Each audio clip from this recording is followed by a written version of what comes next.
this 10 offenses, these so-called 10 offenses, come from the Padma Purana. It's a discussion, and the four Kumaras and Narada Muni, and they're talking about the circumstances under which one can fully connect to the holy name. Artavadaha is a very specific term, we call it, considering the glories of imagination. It comes from a term that's used in Karmakanda section of the Vedas, that the various rituals in the Vedas have benedictions attached to them. And as an example, at the end of a ritualistic sacrifice, in which one performs a fire ceremony for a specific purpose to be obtained, at the end there's what's called the Purnahuti, which we know in our ISKCON context for fire yajnas. We stand up at the end, it's the last part. They're called the Purnahuti. Everyone takes a banana in their hand and goes in the fire. And as an example, in the Karmakanda Shastra, the benediction given would say something like, anyone who performs this Purnahuti then has all desires fulfilled and achieves all purposes. It's emphasizing actually the importance of the Purnahuti at the end, and it pertains only to the sacrifice at hand.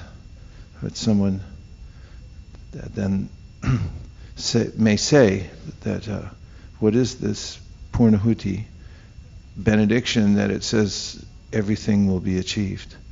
It only applies to that particular circumstance in the yajna. And someone may then say that chanting the holy names are artavadaha, and that the glories of chanting the holy name are artavada. It means it's exaggerated. There's a sense of, it's just like artavad is an exaggeration. That you get so much, everything's attained by this. So the offense is to consider that the holy name is limited in context, just like these artavada statements in the Shastra. It's not.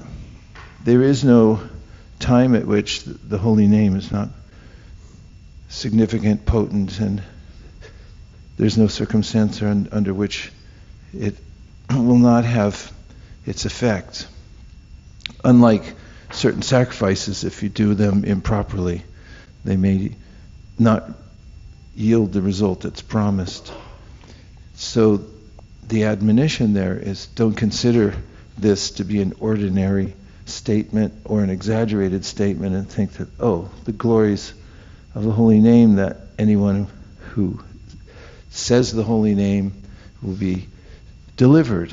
For instance, as in the story of Ajamil, don't think that's imagination or the holy name has any limit, just like certain statements in Shastra in Karmakanda section may have some limit as well. And today we can also focus on the importance of being wary of criticizing Vaishnavas. So we're going to see Jagannath Das Babaji Maharaj, and he was especially a champion of the cause of serving Vaishnavas, avoiding offending Vaishnavas, and he emphasized that one cannot make any advancement in devotional service without being the humble servant of the servant of the servant. One should serve through Guru, the Sri Guru Parampara, and he emphasized practical service as well. He told his disciples who had come to practice Ashtaka Lila, thinking they would sit down and perform smaran on the pastimes of Radha and Krishna, he told them to go out and start a vegetable garden and grow eggplant for the deities. As he said, practical service to the Guru then awakens whatever is necessary for advancement in life. One cannot artificially enter into that, but it's becoming the servant. And he emphasized that offending Vaishnavas renders one useless in one's practice of devotional service, because the devotees are so dear to Krishna, and if you offend the devotees rather than try to serve them and overlook their faults, then you become an outcast, and you're not able to make advancement in devotional service. So, as we read yesterday, or the day before, Prabhupada wrote that if one the holy name is equal to everyone. It has an equal effect on everyone, Prabhupada said, just like the sun has an equal effect on everyone, but how much can one take advantage of it? And these are two aspects of the idea of aparadha that one can very deliberately avoid, not criticizing Vaishnavas, and also not considering the holy name limited or an artavadaha, just an exaggerated statement to encourage one in one's karma kanda, ritual observance. And now we'll look at the last of Prabhupada's instructions that I've brought. As I went through many of his teachings on japa, I pulled out 4 Parivar Sutras from his teachings, and I've read 3 of them so far. Here's the 4th one, and then we'll commence the reading of the Buddha Shruti. Yep. Okay, this one. Is that as big as it gets? Okay. I think we read this yesterday. I'll read it again before we go to number 4. When we chant, we must concentrate our mind on the sound vibration, and in that way everything will be revealed one after another, the form, the qualities, pastimes, etc. of the Lord, and that is the way of cultivating spiritual realization. And number 4 is the next one. Well, these are extensions of the last instruction. Concentrate, extended mental concentration means keep focusing on the sound of the holy name. And next, Prabhupada writes, the best remedy is to sit down very tightly and chant Hare Krishna very loudly and hear for a long time until one feels himself one-minded and fixed on Krishna's lotus feet. So, long time means longer than your mind thinks is a good idea. And it says, I think it's time to get up now. And then if we learn to resist that urge that, okay, let me stop, let me get my mind deviated back into the mode of passion, then the more we do that, stay in the chanting without going away, there's a chance that we can cross over into this trance where even if for 5 mantras or 5 rounds, we can become fully absorbed and we forget about everything else. I compare it to this phenomena when you look at these pictures people make sometimes.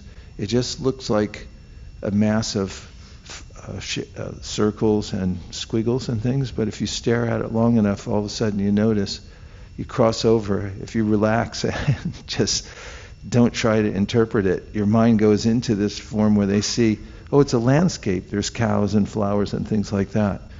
And if we stay with the sound vibration and don't go away, there's a way that the mind will flip into listening just to the holy name and nothing else. And then, as we heard from Prabhupada's instruction, everything will be revealed through that.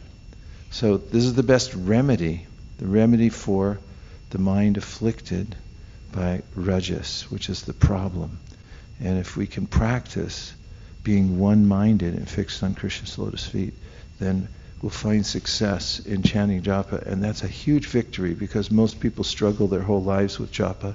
So if you can be kind to yourself and learn how to pop into the realm of full one-minded meditation on the holy name, then everything else will open up in your life and in your practice of devotional service. So let's do the Buddha Shruti, and then we'll go forward with one-minded attention. Buddha Shruti. Purification of the elements of the body that get contaminated. Back. There you go. I am by nature the eternal servant of Krishna, but by misfortune, due to being inimical towards him since time immemorial, I have been wandering within the cycle of birth and death in the material world, being burdened by the threefold miseries.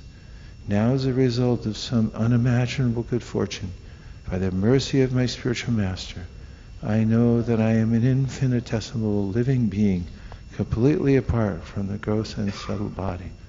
Now, by the order of my spiritual master, I have attained the good fortune of serving his lotus feet, as well as the lotus feet of Lord Chaitanya Mahaprabhu and Shri Radha Madan Mohan. Naham Vipro Nacha Narapatir Napi Vaisho Nashudro Naham Barni Nacha Gripatir Novanasto Yatirpa Kintu Prodyan Nikila Paramananda Purnamritabdir Gopi Bartu Parakamalayor Das and a Das. I'm not a Brahmana, I'm not a Kshatriya, I'm not a Vaishya or a Shudra, nor am I a Brahmachari, a householder, a Vanaprastha or a sannyasi. I identify myself only as the servant of the servant of the servant of the lotus feet of Lord Sri Krishna, the maintainer of the gopis. He is like an ocean of nectar, and he is the cause of universal transcendental bliss. He is always existing with brilliance.